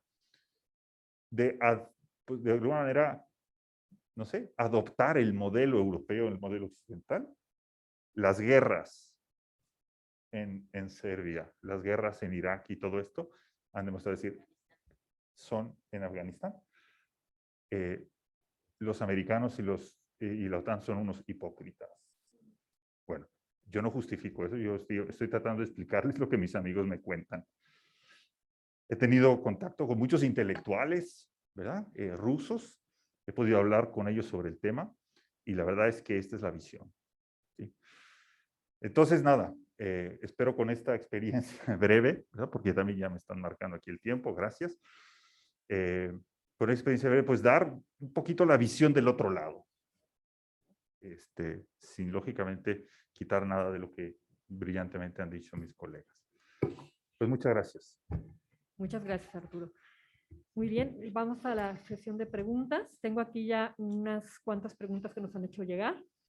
La primera, para los que han vivido en estos países como Anushka y Arturo, ¿qué tanto podemos estar juzgando equivocadamente la situación del conflicto ruso-ucraniano con ojos de Occidente, siendo un entorno circunstancial tan distinto? Es decir, no estamos atacando un bando u otro con ojos parciales occidentales sin tener el contexto in situ de Ucrania, Rusia y sus alrededores. Creo que es justo lo que Arturo nos estaba comentando ahorita, ¿no? Yo digo nada más decir, una cosa que se decía en los años 80 era que si tú te querías convencer del comunismo, te fueras a estudiar a la Sorbona en París. Y si te querías desconvencer del comunismo, te fueras a Moscú. Creo que nos está pasando algo así. ¿Verdad? Yo no he vivido en estos países, pero coincido plenamente con todo lo que ha dicho Arturo. Y además esa percepción de la hipocresía de Occidente, que creo que no justifica, como dices, la invasión en Ucrania, pero ciertamente tenemos, creo que revisar aquí en Occidente, nos consideramos parte de Occidente, ¿no? Tenemos que revisar un poco también la moral de nuestra política exterior y la coherencia de los valores, ¿no?, que nos representan. Entonces, tienen un punto de razón. Y así lo ha dicho siempre Putin, ¿no? Sí. A mí me gustaría añadir que sí tenemos los ojos muy hollywoodizados. O sea, sí cargamos un fuerte lastre de la visión de Occidente y que por eso yo planteaba, ¿no? Cuando hablaba de esta censura que hacen las plataformas de los medios rusos, tenemos que plantearnos el interés que hay detrás de seguir occidentalizando esa visión. Nosotros tenemos la obligación como audiencia de también ver esos medios, de ver cómo es, de ver lo que están de lo que están contando, porque finalmente nosotros, de hecho, ya me parece si a mí me parece peligroso tomar posturas a veces en mi país tan radicales, mucho menos de países no extraños. La obligación que tenemos es de informarnos e informarnos con una diversidad de visiones, ¿no? Si puedo añadir algo más, porque además yo sí he visto perspectivas, no estoy hablando ahora de Rusia, no estoy hablando de Occidente, pero de otras regiones, África fundamentalmente, Oriente Medio, y traen el resentimiento de que por qué la comunidad internacional presta tanta atención a lo que está sucediendo en Ucrania, cuando la situación en Siria, en Yemen, son realmente tan o malas o peores, diría incluso. ¿Por qué estamos viendo imágenes de hospitales bombardeados en Ucrania? Y nos hemos olvidado de las mismas escenas también en el centro de África, ¿no? Entonces, yo creo que hay una frustración enorme, que es precisamente lo que creo que tenemos que tener en cuenta. Tenemos que cuidar nuestros mensajes, ¿no? Y no caer en esa trampa que bien indica Ligia, ¿no? De los medios de comunicación. Hay que matizar las historias, es muy importante. Bien, justo otra pregunta iba por ese lado, ¿no? Por la hipocresía occidental, y si hay seres humanos de primera y de segunda, ¿no? Ante las diferentes reacciones que han tenido Occidente ante la invasión de Ucrania y la invasión a otros países, ¿no? Pero creo que queda englobado en lo que han dicho ustedes. Tenemos otra pregunta que nos llegó vía online. ¿Por qué Rusia esperó o actuó hasta ahora? ¿Qué detonó que actuara en este momento? Es difícil de saber, ¿no? Exactamente por qué es lo que le hizo a Putin tomar una decisión en este momento, pero hay varios factores. Recuerden, estamos hablando, o yo creo que he planteado la tesis de que estamos viviendo un cambio a nivel global. Se habla mucho del declive de los Estados Unidos, ¿no? De la introversión. Acuérdense que hace apenas 6-7 meses Estados Unidos abandonó Afganistán de una forma escandalosa en muchos sentidos. Era una decisión que se había tomado ya anteriormente, pero desde luego se criticó muchísimo, ¿no? Y los primeros que estuvieron en Afganistán en conversaciones con los talibanes fueron los rusos y los chinos. Y además todo el mundo comprendió que Estados Unidos, en el momento de una crisis lejos de sus intereses estratégicos, no tendría ningún problema en cerrar los ojos, ¿no? Entonces yo creo que a partir de ese momento, a ver, hay un declive de Estados Unidos generalizado, ¿no? De la época Trump, aislamiento de Estados Unidos, pero el abandono de Afganistán fue absolutamente central en esta ecuación. Luego, Putin está también enfrentando una situación económica complicada a raíz de la pandemia. Entiendo que sí, que tiene niveles de popularidad altos, pero creo que bueno, es muy clásico en las relaciones internacionales buscar el enemigo externo. ¿De acuerdo? Yo también querría añadir que, bueno, que Putin lleva, no hay que olvidar que Putin lleva 23 años en el poder, casi más que Stalin. Es un dictador, un autócrata, eso no lo podemos negar. Y como decías bien, Niuska, antes, o no sé quién dijo, una cosa es Putin y otra son los rusos o la cultura rusa, pero no hay que perder de vista también esa unión que tiene con otro grandísimo dictador, que es Xi Jinping, el presidente de China, y cómo quieren cambiar el orden mundial, eso es evidente. Entonces no hay que estar muy atentos a todo lo que dice. Putin ya llevaba tiempo preparando esta invasión, ha esperado, yo creo, el momento donde quizás por eso está un poco no sabiendo qué hacer, el momento de la debilidad de Europa, ¿sí? Que Europa no estaba unida, veíamos como países como Polonia, Hungría, incluso Hungría parecía que era el caballo de Troya de la Unión Europea, ¿verdad? Esas sanciones que la Unión Europea estaba poniendo a Polonia y a Hungría. Entonces, Putin ya esto no lo ha hecho sin pensar, ha sido una estrategia que ha estado meditando, sopesando, viendo todos los factores, y creo que ha aprovechado el momento que él quería que era el mejor, con esas excusas, con esas justificaciones, y bueno, tiene en perspectiva yo creo que otros objetivos, no no hay que dejarse engañar, no es un, no es un democrático, sino es un auténtico dictador. Y bueno, yo no sé qué tanto cariño, qué tanto aprecio le tengan los rusos, pero bueno, pues posiblemente haya dado una imagen que, bueno, es la defensa de ciertos aspectos, ¿verdad? Pues eso le ha podido atraer como una persona que defendía cierta moralidad, etcétera. Yo creo que es una hipocresía por su parte, ¿verdad?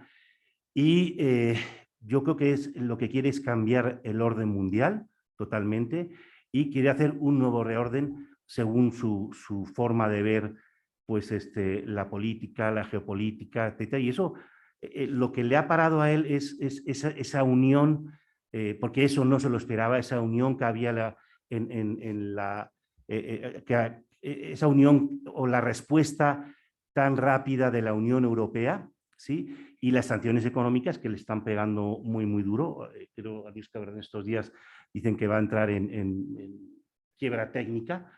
Entonces, bueno, pues eso. Y luego también la guerra famosa, el Brexit, ¿se pronuncia así? ¿Sí? El Brexit o la guerra relámpago, que es la que utilizó Hitler en la Segunda Guerra Mundial y que, bueno, le dio las primeras victorias tan eficaces, y es lo que quería Putin, ¿no? Una guerra rápida, pero se ha enfrentado contra un pueblo muy unido, contra un pueblo muy patriótico, nacionalista, como es el pueblo ucraniano, y creo que eso pues tampoco se lo esperaba, esa lucha, ¿verdad? Que están, bueno, pues por haciendo los ucranianos, ¿verdad? Pues no se la esperaba y entonces, por eso ahorita leíamos, ¿no? Esta mañana que ya acabo, leíamos que se está abriendo una posible solución, pero claro, siempre bajo sus condiciones, ¿no? Unas condiciones, claro, pisoteando, ¿no? Vemos lo que está pasando en Mariupol, lo que está pasando, lo que estaban bombardeando ya hoy, el día de hoy, pues Odessa, en fin, Kiev va a caer en unos días y claro, pues así, pues cómo se va a negociar con esas condiciones, ¿no? Y eso es un auténtico genocidio lo que está haciendo Putin, ¿no? Eso yo tengo claro y vamos, y eso lo tiene que conocer el mundo, sin quitar, ¿verdad?, todo lo que han dicho, ¿verdad?, de otras guerras en Irak, en Siria. No hay que olvidar Chechenia tampoco, las grandísimas barbaridades que hizo Putin en Chechenia, en Grozny, que la aniquiló prácticamente. Entonces son muchas cosas que hay que ponerle en perspectiva y saber quién es este personaje, ¿verdad? Perdón, que la extensión. Mediáticamente me parece que hay algunas coyunturas interesantes. La impopularidad de Biden, es decir, está por los suelos, ¿no? Por otro lado, la salida de Angela Merkel, ¿no? Y la entrada de un nuevo canciller con, Salud.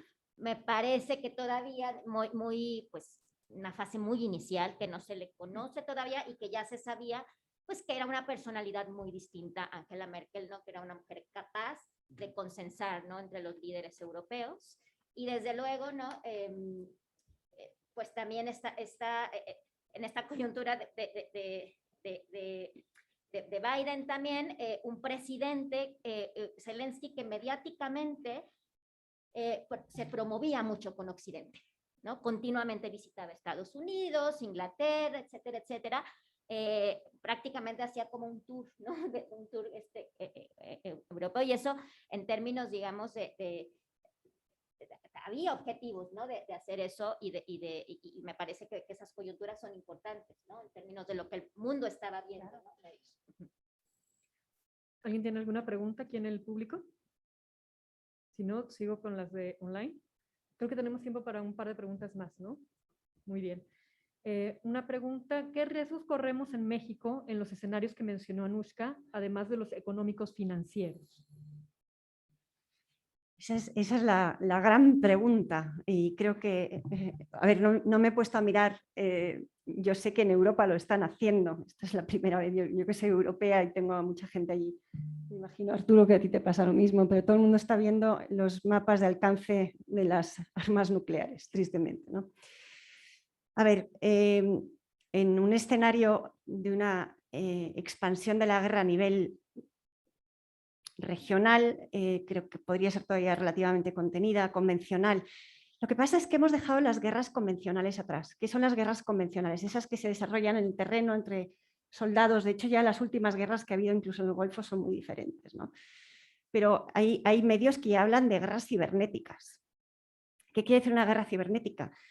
El gran temor que se tiene, porque hay que recordar que las sanciones económicas hasta el momento han pegado muchos sectores, pero no de lleno al sector energético, porque el mundo depende del crudo y del gas ruso. En el momento, porque además en Ucrania hay que recordar que también hay varias plantas nucleares, en el momento en el que Putin diga hasta aquí hemos llegado, a lo mejor, podemos enfrentarnos a lo que decía, que es un apagón técnico, quiere decir, se desconecta, o sea, es una guerra de ciberseguridad y a la vez de apagar la electricidad a nivel mundial. Eso es una cosa que se teme de forma muy clara en Europa. Piensan que en cualquier momento puede apagar. ¿Qué quiere decir esto? Y además se extendería. Yo creo que los efectos de esto no son regionales. ¿Qué quiere decir esto? Que nos remite la Edad Media. Dejan de funcionar todos los aparatos eléctricos, olvidémonos de las comunicaciones, transacciones bancarias, el valor del dinero. Es decir, es un escenario muy difícil de dimensionar que no me cabe duda que afectaría a México también. Y luego ya el escenario de ciberseguridad, evidentemente, ¿no? Bancos. Aparte, a ver, hablamos siempre de los actores estatales y yo siempre en mis clases digo, acuérdense de los no estatales. Rusia tiene una gran cantidad de mafias, crimen organizado, y las redes del crimen llegan a todos los rincones del planeta. Entonces, la ciberseguridad es un ámbito, ¿no?, favorito del crimen. Y en cuanto a la guerra nuclear, ahí sí, si llegamos a ese nivel, creo que importa poco lo que sigue después, efectivamente. No puedo decir más. Es que llegaría a México también, sí. Esa es la respuesta en breve. Gracias. Estamos ya muy cortos de tiempo y hay otro evento, así que si alguien tiene una última pregunta y si no, allá atrás. A los que están mandando preguntas online, les haremos llegar las preguntas a los panelistas y estoy segura que nos podrán hacer llegar sus respuestas, ¿verdad? Gracias. Bueno, buenas noches. Más que pregunta, es una felicitación a los ponentes. Ahorita estaba platicando con Maru, con mi compañera, y decíamos que con gente como ustedes se antoja mucho volver a estudiar. Entonces les quiero dar un fuerte aplauso por eso.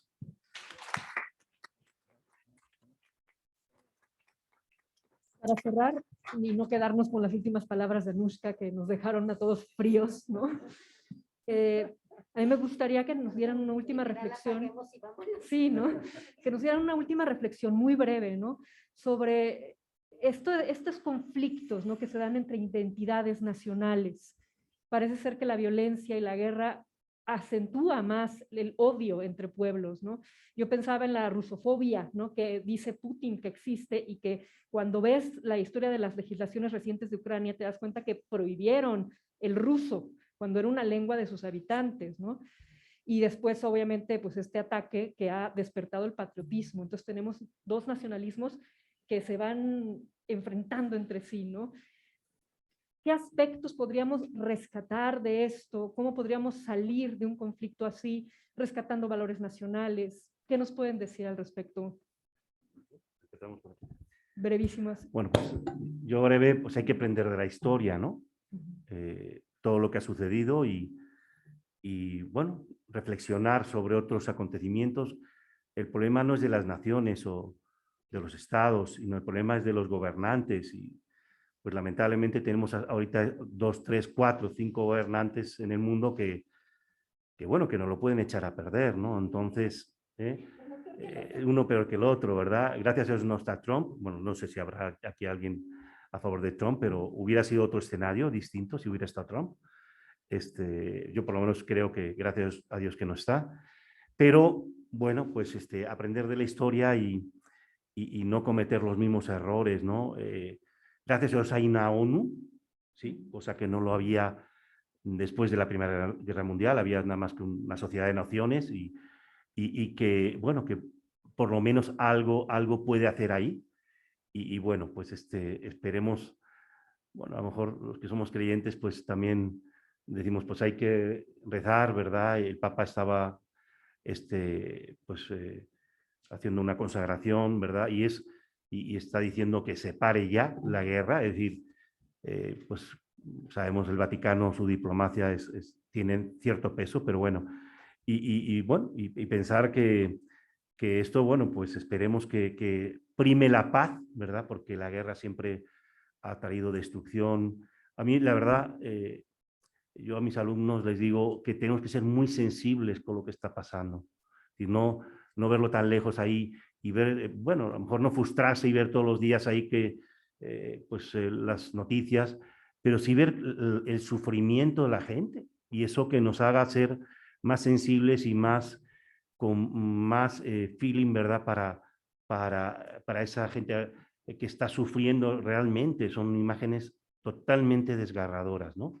Y eso no nos puede, yo creo que no nos deja indiferentes, ¿no? Ante esta situación que está pasando. Muchas gracias. Me gustaría añadir algo, que creo que es cierto que tenemos liderazgos eficientes, pero creo que también hay que entender por qué hemos llegado a estos liderazgos deficientes. Y ha sido también nuestra responsabilidad. Así como Occidente, se habla un poco de Occidente, cómo se ha olvidado, ¿no? O cómo, digamos, ha acabado, ¿no? Por intereses económicos y demás. También en Latinoamérica, si nos vemos en el espejo, nosotros también nos hemos olvidado de la miseria, de la pobreza. Hemos invisibilizado y normalizado la desigualdad. O sea, no es una coincidencia lo que nos está pasando. Entonces, lejos, digamos, de solamente criticar, ¿no?, la realidad actual, pues sí, ya está la 4T, eso es lo que hay, ¿sí? Hay que entender por qué está, cómo llegamos aquí y qué responsabilidad tenemos para revertir esto. ¿Por qué no podemos seguir polarizados?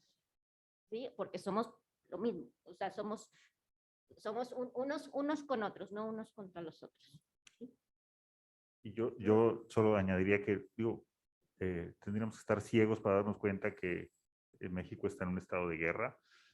Hay alambres de púas en cada edificio y un guardia armado, más que en Ucrania, y hay más muertos, ¿verdad?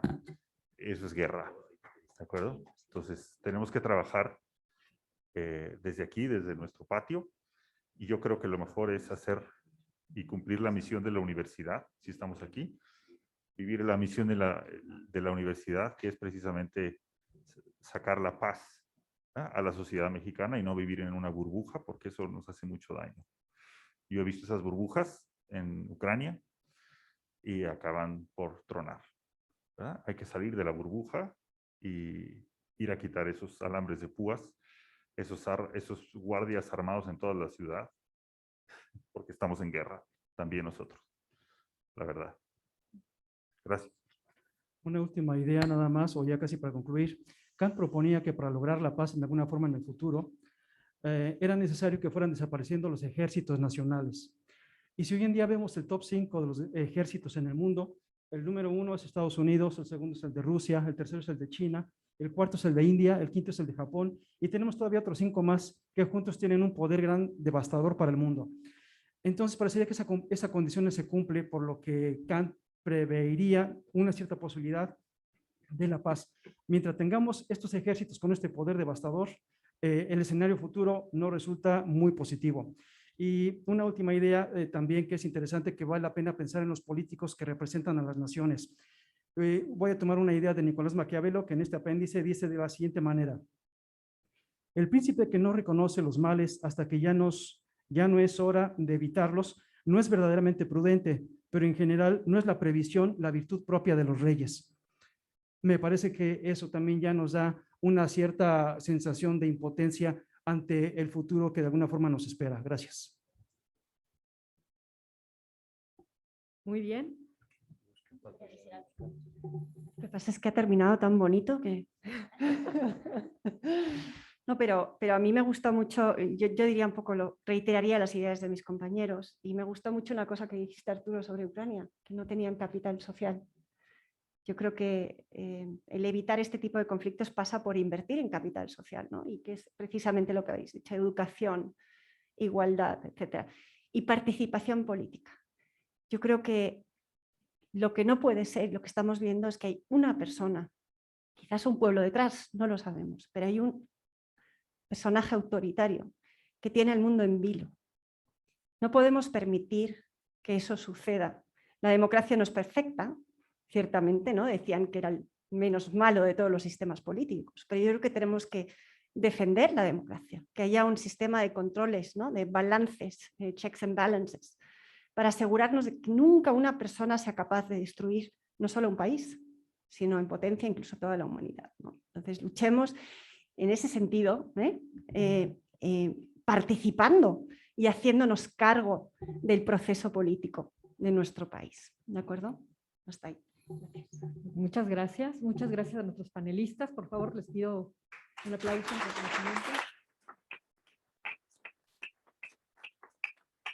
Muchas gracias, Arturo, Eusebio, Ligia, Anushka, Enrique. Realmente ha sido muy enriquecedor. Gracias a todos los que asistieron y mostraron tanto interés en este tema y a los que están conectados. Pues esperemos que sea el escenario de la guerra corta, pero si se alarga la guerra, probablemente podríamos tener una segunda mesa panel, ¿no? Ojalá no sea así, ¿no? Ojalá no sea así. Ojalá no sea así, ¿no? De otro tema. Y muchas gracias al Instituto de Humanidades y a la Academia de Filosofía Social por organizar este evento. Gracias a todos. Me preguntan que dónde podrá estar la grabación. La vamos a subir a las redes del Instituto de Humanidades y también a YouTube.